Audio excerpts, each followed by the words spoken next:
पहले एनसीपी में बगावत हुई और अब चाचा भतीजे की गुपचुप मुलाकात, जिसको लेकर एमवीए में संशय पैदा हो गया है। और अब कांग्रेस और शिवसेना उद्धव बालासाहेब ठाकरे गुट ने एक मुलाकात भी की। हमारे साथ कांग्रेस के वरिष्ठ नेता, महाराष्ट्र कांग्रेस अध्यक्ष नाना पटोले जी हैं। नाना, एक मुलाकात हुई जो कि पूरे देश भर में चर्चा का विषय है, वो चाचा भतीजा की मुलाकात, कैसे देखते हैं आप? देखो, पवार साहब ने कहा कि मेरा भतीजा है तो मैं मिलूंगा, हमारा पारिवारिक संबंध है।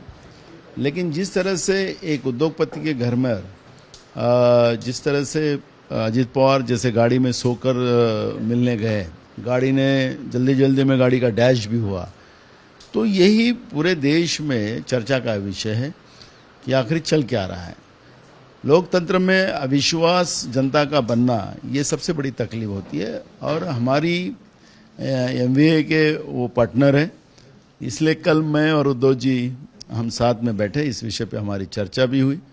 और मैं आज खुद राहुल जी से सुबह बात किया, मैंने उनको इस बात का अवगत कराया। खुद राहुल जी उद्धव जी से और पवार साहब से भी बात करेंगे। और कांग्रेस की कोशिश है कि हम सबको साथ लेके चलेंगे। कांग्रेस का स्टैंड क्या है? कांग्रेस क्या सोचती है? इस मुलाकात के क्या मायने निकाले जाएं? देखो, शरद पवार जी ने कहा कि वो मेरा भतीजा है, तो आखिर कांग्रेस की भूमिका कि जो बीजेपी के विरुद्ध में लड़ने के लिए तैयार है उसको साथ लेके चलना, ये कांग्रेस का स्टैंड है। तो पवार साहब ने जिस तरह से स्टैंड अपना क्लियर किया है, लेकिन खुद संजय राउत भी उनसे बात करेंगे और एक बार वो क्लियर करेंगे। और मुझे लगता है कि राहुल जी खुद बात करने के बाद बहुत सा पिक्चर क्लियर होगा। शक इसलिए गहरा जा रहा है आप लोगों का क्योंकि 2019 में जो बगावत हुई थी, बाद में खुलासा हुआ कि शरद पवार जी को पूरी जानकारी थी, उनकी इच्छा थी, तो इसलिए शक मन में है गहरा कि ये फिर से मिली भगत है। हमें देखो, आज की स्थिति और उस समय की स्थिति में बहुत फर्क है। इंडिया अलायंस के साथ बड़े पैमाने में लोग जुड़ते जा रहे हैं। एक तानाशाह प्रवृत्ति जो नरेंद्र मोदी की बीजेपी के रूप में इस देश में आई है, ये 2 टर्म में, ये 9 साढ़े 9 साल में जिस तरह से देश को तबाह करने का काम हुआ है, लोगों की आवाज़ दबाई गई, अपोजिशन की आवाज़ दबाई गई, ये देश में गरीबी लाने का काम किया, देश की संपत्तियां बेचकर देश को चलाने का काम जो किया है, इसलिए लोगों में गुस्सा नरेंद्र मोदी और बीजेपी के विरोध में बड़े पैमाने में पूरे देश में है। और राहुल जी की लीडरशिप में आज पूरे देश में जनता उनके साथ खड़े होने का काम शुरू हो चुका है।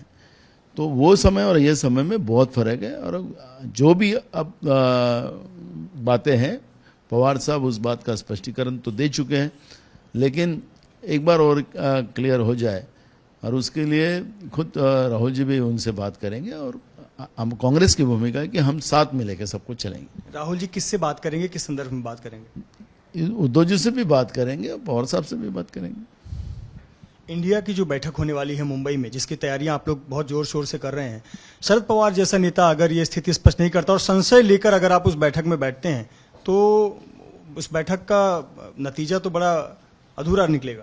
हमने कब कहा उनके ऊपर हमारा संशय? जनता में जो चर्चा है, आपके मीडिया के माध्यम से पूरे देश को दिखाया जा रहा है, उसमें लोगों में संशय पैदा हुआ है। और वही अलायंस में सबसे बड़ा तकलीफ का इशू होता है। और इसलिए कल मैं और उद्धव जी हम बैठकर इस विषय पे पूरी चर्चा की। संजय राउत उसमें शरद पवार जी से खुद बात करेंगे, इस विषय को एक बार स्पष्टता लाएंगे। तो उसमें संशय की बात क्या है? जब शिवसेना में बगावत हुई थी तो हमने देखा कि दोनों पक्षों में बड़ी भीड़ चाल मच गई थी कि ये दफ्तर मेरा, सिंबल मेरा, पार्टी मेरी, ये प्रॉपर्टी मेरी। पर एनसीपी में ऐसा नहीं हो रहा है, इसलिए संशय है कि कहीं कुछ मिली भगत तो नहीं, कोई कुछ बोल नहीं रहा है, ना कोई कोर्ट जा रहा है, ना कोई इलेक्शन कमीशन के सामने जा रहा है। पवार साहब ने कह दिया इलेक्शन कमीशन को कि हमारे पार्टी में कोई फूट है ही नहीं, तो अब कहाँ खींचातानी चलेगी? पवार साहब ने कह दिया कि नहीं है फूट नहीं है, पर पार्टी सत्ता पक्ष में, विपक्ष में 9 लोगों की बात बोली है उनने कि उनके पार्टी में कोई फूट नहीं है। इस तरह से शरद पवार जी ने चुनाव आयोग को बता दिया है। तो उनके पार्टी में फूट ही नहीं तो कहाँ खिस्तान होगी? बारामती की लोकसभा सीट पर क्या आप कांग्रेस दावा कर रही है? हम लोगों ने राज्य के 48 सीटों पे पूरी हमारे सीनियर नेता को हमने प्रभारी बनाया। कल तक हमारे पास पूरा रिपोर्ट आ जाएगा प्रदेश को। पूरी 6 विधानसभा एक पार्लियामेंट क्षेत्र में आती है। पूरे विधानसभा में क्या स्थितियाँ है कांग्रेस की, और वो सब चीज़ का जायजा लेके कल मेरे पास रिपोर्ट आएगा। उसके बाद में हम जो भी लैकुना हो उस बात को हम क्लियर करेंगे, पार्टी को मजबूत करेंगे। जहाँ पे भी अलायंस की जगह छूटेंगी वहाँ पर हमारे कांग्रेस के कार्यकर्ता हमारे अलायंस को पूरी ताकत देंगे, क्योंकि महाराष्ट्र में कांग्रेस पार्टी की जड़ें मजबूत हैं और उसको जो ताकत देने का काम है वो हमने दे चुके हैं। और महाराष्ट्र में अब कांग्रेस का विश्वास, कांग्रेस पर विश्वास जनता का बढ़ गया है।